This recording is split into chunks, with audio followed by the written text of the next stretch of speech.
ഈശോ മിശിഹായ്ക്ക് സ്തുതിയായിരിക്കട്ടെ. നമ്മളിന്ന് ഇവിടെ ചിന്തിക്കാൻ പോകുന്ന വിഷയം ഒരു ക്രിസ്ത്യാനി എങ്ങനെ ആയിരിക്കണം എന്നതിനെക്കുറിച്ചാണ്. യേശു നമ്മോട് പറയുന്നുണ്ട്, വഴിയും സത്യവും ജീവനും ഞാനാണ്, എന്നിലൂടെയല്ലാതെ ആരും പിതാവിൻ്റെ അടുക്കിലേക്ക് വരുന്നില്ല. അതുപോലെ തന്നെ യോഹന്നാൻ്റെ 1-ാം ലേഖനത്തിൽ 2-ാം അധ്യായം 6-ാമത്തെ തിരുവചനത്തിൽ ഇപ്രകാരം യോഹന്നാൻ ശ്ലീഹ പറഞ്ഞിരിക്കുകയാണ്: അവനിൽ വസിക്കുന്നു എന്ന് പറയുന്നവൻ അവൻ നടന്ന അതേ വഴിയെ നടക്കേണ്ടിയിരിക്കുന്നു. അപ്പോൾ ഒരു ക്രിസ്ത്യാനി എങ്ങനെ നടക്കണം, എന്താണ് ഇരിക്കണം അവൻ്റെ ലക്ഷ്യം എന്നുള്ളതിനെക്കുറിച്ചാണ് നമ്മൾ ഈ സമയം ചിന്തിക്കാൻ പോകുക. മർക്കോസിൻ്റെ സുവിശേഷത്തിൽ 10-ാം അധ്യായത്തിൽ 46 മുതലുള്ള തിരുവചനങ്ങളിൽ ഇപ്രകാരം നമ്മൾ വായിക്കുന്നുണ്ട്. ബർത്തിമ്യൂസ് എന്ന അന്ധയാചകനെക്കുറിച്ച്. അവൻ ജന്മന അന്ധനായിരുന്നില്ല. അവൻ്റെ ജീവിതയാത്രയിൽ അവൻ എവിടെയോ വെച്ച് അവൻ്റെ കാഴ്ച നഷ്ടപ്പെട്ടു. അവൻ വഴിയരികിൽ ഭിക്ഷ യാചിച്ചുകൊണ്ടിരുന്നപ്പോൾ യേശു അതിലേക്ക് കടന്നു പോകുന്നൊരു ചിത്രമുണ്ട്. അപ്പോൾ വചനം നമ്മോട് പറയുകയാണ്, യേശുവാണ് അതിലേക്ക് കടന്നു പോകുന്നതെന്ന് അവൻ അറിഞ്ഞപ്പോൾ അവൻ ഉച്ചത്തിൽ നിലവിളിക്കുകയാണ്, ദാവീദിൻ്റെ പുത്രനായ യേശുവേ എന്നിൽ കനിയണമേ എന്ന്. അപ്പോൾ ഇത് നമുക്ക് മനസ്സിലാക്കേണ്ടത്, ഇവൻ അകപ്പെട്ടിരിക്കുന്ന ഈ പ്രതിസന്ധിയിൽ നിന്ന് അവനെ രക്ഷിക്കാൻ ശക്തനായവൻ യേശു മാത്രമാണെന്നുള്ള ഒരു അറിവ് അവന് ലഭിച്ചിരുന്നു. ഈ അറിവാണ് അവൻ ഉച്ചത്തിൽ അവന് യേശുവെ ദാവീദിൻ്റെ പുത്ര എന്നിൽ കനിയണമേ എന്ന് വിളിച്ചപേക്ഷിക്കാൻ അവനെ ശക്തിപ്പെടുത്തിയത്. പലരും നിശബ്ദനായിരിക്കാൻ അവനോട് പറഞ്ഞെങ്കിലും അതൊന്നും അവൻ ഗൗനിക്കുന്നില്ല. അവൻ കൂടുതൽ ഉച്ചത്തിൽ നിലവിളിക്കുകയാണ്. അപ്പോൾ ആദ്യം നമുക്ക് ലഭിക്കേണ്ടത് യേശുവിനെക്കുറിച്ചുള്ള അറിവാണ്. നമുക്ക് വചനം നമ്മോട് പറയുന്നുണ്ട്, റോമാക്കാർക്ക് എഴുതിയ ലേഖനത്തിലെ 10-ാം അധ്യായം 17-ാമത്തെ തിരുവചനത്തിൽ, വിശ്വാസം കേൾവിയിൽ നിന്നും, കേൾവി ക്രിസ്തുവിനെക്കുറിച്ചുള്ള പ്രസംഗത്തിൽ നിന്നുമാണ്. അപ്പോൾ യേശുവിനെക്കുറിച്ച് അറിയാൻ നമുക്ക് ഒത്തിരിയേറെ വഴികളുണ്ട്. ഈ അറിവാണ് യേശുവിലേക്ക് നമ്മെ അടുപ്പിക്കുക. രക്തസ്രാവം ബാധിച്ച സ്ത്രീ, 18 വർഷം ആർക്കും സുഖപ്പെടുത്താൻ സാധിക്കാതിരുന്ന ഒരു സ്ത്രീ. അവളും വിചാരിച്ചിരുന്നു, യേശുവിന് മാത്രമാണ് എന്നെ സുഖപ്പെടുത്താൻ സാധിക്കുക എന്ന്. അവൾക്കും യേശുവിനെക്കുറിച്ചുള്ള അറിവ് ലഭിച്ചിരുന്നു. ഈ അറിവാണ് അവളെ യേശുവിലേക്ക് അവളെ അടുപ്പിച്ചത്. അവൾ യേശുവിൻ്റെ വസ്ത്രത്തിൻ്റെ വിളുമ്പിലൊന്ന് സ്പർശിച്ചാൽ മാത്രം മതി, ഞാൻ സുഖം പ്രാപിക്കുമെന്നുള്ള വിശ്വാസം. അവൾ സ്പർശിച്ചു, അവൾ സുഖം പ്രാപിച്ചു. അപ്പോൾ ആദ്യം നമുക്ക് വേണ്ടത് യേശുവിനെക്കുറിച്ചുള്ള അറിവാണ്. ഈ അറിവ് നമ്മൾ യേശുവിലേക്ക് അടുപ്പിക്കുന്നു. യേശുവിലേക്ക് അടുത്ത് കഴിയുമ്പോഴാണ് യേശുവിനെ നമ്മൾ അനുഭവിച്ചറിയാൻ തുടങ്ങുക.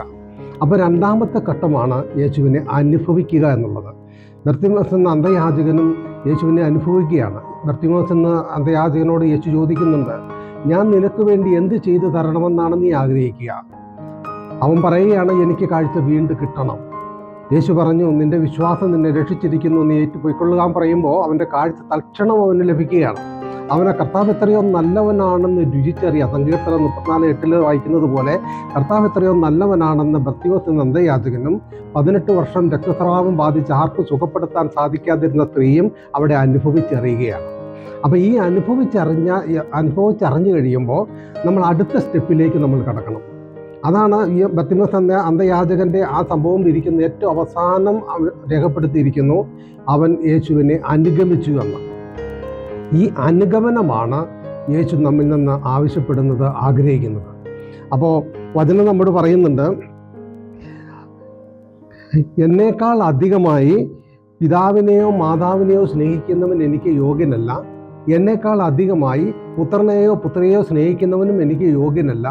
ആരെങ്കിലും എന്നെ അനുഗമിക്കാൻ ആഗ്രഹിക്കുന്നെങ്കിൽ അവൻ സ്വയം പരിത്യജിച്ച് അനുദിനം തൻ്റെ കുരിശും എടുത്തുകൊണ്ട് എന്നെ അനുഗമിക്കട്ടെ എന്ന്. അപ്പോൾ നമ്മൾ യേശുവിനെ അനുഗമിക്കേണ്ടവനുണ്ടായിരിക്കേണ്ട ഒരു സവിശേഷതയെക്കുറിച്ചാണ് ഈ വചനം നമ്മെ ഓർപ്പിക്കുക. നമ്മൾ ലോകത്തിലുള്ള ഒരു വസ്തുക്കളെയും അല്ലെങ്കിൽ ലോകത്തെയോ അതിലുള്ള വസ്തുക്കളെയോ നിങ്ങൾ സ്നേഹിക്കരുത്. യോഹന്നാൻ ശ്ലീഹ പറഞ്ഞു വെക്കുന്നുണ്ട്, ആരെങ്കിലും ലോകത്തെ സ്നേഹിച്ചാൽ പിതാവിൻ്റെ സ്നേഹം അവനിൽ ഉണ്ടായിരിക്കുകയില്ല. അപ്പോൾ ലോകത്തെ എല്ലാത്തിനേക്കാൾ ഉപരിയായി ദൈവത്തെ സ്നേഹിക്കാൻ നമുക്ക് സാധിക്കണം. ദൈവം നമ്മുടെ ജീവിതത്തിൽ അനുദിനം അനുവദിക്കുന്ന സഹനങ്ങൾ അത് സന്തോഷത്തോടെ സ്വീകരിക്കാൻ നമുക്ക് സാധിക്കണം. യേശു നടന്നതുപോലെ കുരിശെടുത്തുകൊണ്ട് മുന്നോട്ട് യേശുവിനെ നടന്ന അതേ വഴിയെ നമുക്ക് നടക്കാൻ സാധിക്കണം. അതിൽ ജോൺ ക്രിസ്തോത്തോം എന്നൊരു വിശുദ്ധൻ പറയുന്നുണ്ട്, ദൈവം നമ്മെ മറന്നതിൻ്റെയോ വെറുക്കുന്നതിൻ്റെയോ അടയാളമായി പരീക്ഷണങ്ങളെ നാം കരുതരുത്, മറിച്ച് നമ്മുടെ പാപങ്ങളിൽ നിന്ന് നമ്മെ ശുദ്ധീകരിക്കാൻ ശ്രമിച്ചുകൊണ്ട് അവിടുന്ന് നമ്മുടെ കാര്യത്തിൽ ശ്രദ്ധാലുവായിരിക്കുന്നതിൻ്റെ അടയാളമായി അതിനെ പരിഗണിക്കണം. ഈ ഒരു മനോഭാവത്തോടു കൂടി വേണം യേശുവിനെ അനുഗമിക്കാനായിട്ട്. യേശുവിനെ അനുഭവിച്ചവൻ യേശുവിനെ അനുഗമിക്കുന്നവനായിട്ട് മാറും. വീണ്ടും അടുത്ത സ്റ്റെപ്പിലേക്ക് നമ്മൾ കടക്കുമ്പോൾ റോമാക്കാർക്ക് എഴുതിയ ലേഖനം 8-ാം അധ്യായത്തിൽ 1-ാമത്തെ തിരുവചനം ഇപ്രകാരം പറയുന്നുണ്ട്: ആകയാൽ ഇപ്പോൾ യേശു ക്രിസ്തുവിനോട് ഐക്യപ്പെട്ടിരിക്കുന്നവർക്ക് ശിക്ഷാവിധിയില്ല. യേശു ക്രിസ്തുവിനുള്ള ജീവാത്മാവിൻ്റെ നിയമം അവനെ പാപത്തിൻ്റെയും മരണത്തിൻ്റെയും നിയമത്തിൽ നിന്ന് മോചിപ്പിച്ചിരിക്കുന്നു. അപ്പോൾ യേശു ക്രിസ്തുവിനോട് ഐക്യപ്പെടാൻ നമുക്ക് സാധിക്കണം.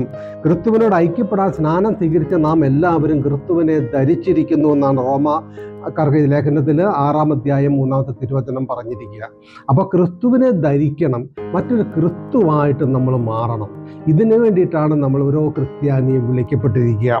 ക്രിസ്തുവിനോട് ഐക്യപ്പെടാൻ സ്നാനം സ്വീകരിച്ച എല്ലാവരും അവൻ്റെ സഹനത്തിൽ, അവൻ്റെ പീഡാസഹനത്തിനോട് ഐക്യപ്പെടാൻ വേണ്ടിയിട്ടാണ് നമ്മൾ സ്നാനം സ്വീകരിച്ചതെന്ന് നിങ്ങൾക്ക് അറിഞ്ഞുകൂടെ എന്നാണ് പൗലോസ് ശ്ലീഹ ചോദിക്കുക. അപ്പോൾ അവൻ്റെ സഹനത്തോട് ഐക്യപ്പെട്ടുകൊണ്ട് യേശുവും ഞാനും ഒന്നായി തീരാൻ വേണ്ടിയിട്ടുള്ള ആ ഒരു ലക്ഷ്യമായിരിക്കണം നമ്മുടെ ഓരോ ക്രിസ്ത്യാനിക്കും ഉണ്ടായിരിക്കേണ്ടതെന്നാണ് വചനത്തിലൂടെ പരിശുദ്ധാത്മാവ് നമ്മെ ബോധ്യപ്പെടുത്തുക. അപ്പോൾ യേശുവും ഞാനും ഒന്നായി തീർന്നു കഴിയുമ്പോൾ യേശു പറയുന്നുണ്ട്, പിതാവേ അങ്ങ് എന്നിലും. യോഹന്നാൻ്റെ 17-ാം അധ്യായത്തിൽ, യോഹന്നാൻ്റെ സുവിശേഷം 17-ാം അധ്യായത്തിൽ ശിഷ്യന്മാർക്ക് വേണ്ടി പ്രാർത്ഥിക്കുന്ന പ്രാർത്ഥനയിൽ 21-ാമത്തെ തിരുവചനത്തിൽ യേശു പ്രകാരമാണ് പ്രാർത്ഥിക്കുക: പിതാവേ അങ്ങ് എന്നിലും ഞാൻ അങ്ങിലും ആയിരിക്കുന്നത് പോലെ അവരും നമ്മിലായിരിക്കേണ്ടതിനും അങ്ങനെ അവിടുന്ന് എന്നെ അയച്ചു എന്ന് ലോകം അറിയേണ്ടതിനും വേണ്ടി ഞാൻ പ്രാർത്ഥിക്കുന്നു. പിതാവും പുത്രനും ഒന്നായിരിക്കുന്നത് പോലെ യേശുവും നമ്മൾ ഓരോരുത്തരും പിതാവിലും പുത്രനുമായിരിക്കാനായിട്ട് അവിടുന്ന് ആഗ്രഹിക്കുക. ഇങ്ങനെ ആ ഒന്നായി തീരുന്ന വ്യക്തികൾക്കുണ്ടായിരിക്കേണ്ട സവിശേഷതകളെക്കുറിച്ച് വചനം നമ്മെ ബോധ്യപ്പെടുത്തുന്നുണ്ട്.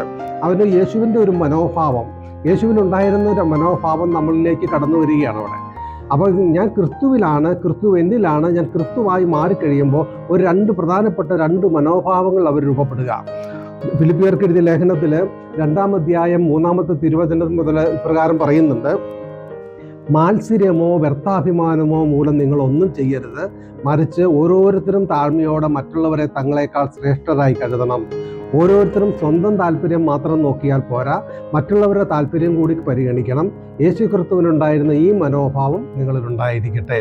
മറ്റൊന്ന് വീണ്ടും പറയുകയാണ്, ക്രിസ്തുവിനുണ്ടായിരുന്ന മറ്റൊരു മനോഭാവമാണ് പത്രോസിൻ്റെ 1-ാം ലേഖനം, വിശുദ്ധ പത്രോസിൻ്റെ 1-ാം ലേഖനത്തിൽ 4-ാം അധ്യായം 1 മുതൽ തിരുവചനങ്ങളിൽ പറയുകയാണ്: ശരീരത്തിൽ പീഡനമേറ്റ ക്രിസ്തുവിൻ്റെ മനോഭാവം നിങ്ങൾക്ക് ആയുധമായിരിക്കട്ടെ.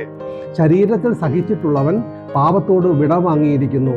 അവൻ ശരീരത്തിൽ ജീവിച്ചിരിക്കുന്നിടത്തോളം കാലം മാനുഷിക വികാരങ്ങൾക്ക് അടിമപ്പെട്ടല്ല, ദൈവഹിതത്തിന് അനുസരിച്ചാണ് അവൻ ജീവിക്കുക. ഈ രണ്ട് മനോഭാവങ്ങൾ നമ്മൾ രൂപപ്പെടുക. അപ്പം നമുക്ക് ക്രിസ്തുവിലായിരിക്കുമ്പോൾ, ക്രിസ്തുവിനോട് ഒന്നായി തീരുമ്പോൾ ഒരു ക്രിസ്ത്യാനി എങ്ങനെയായിരിക്കണം?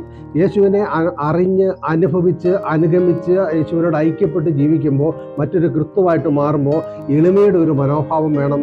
നമ്മുടെ ജീവിതത്തിൽ ദൈവം അനുവദിക്കുന്ന സഹനങ്ങളും വേദനകളും ദുരിതങ്ങളും ഒറ്റപ്പെടലുകളും ഒക്കെ കർത്താവ് എപ്രകാരമാണോ സഹനങ്ങളോട് എടുത്ത മനോഭാവം, ആ രീതിയിൽ അതിനെ നോക്കിക്കാണാൻ നമുക്ക് സാധിക്കണം.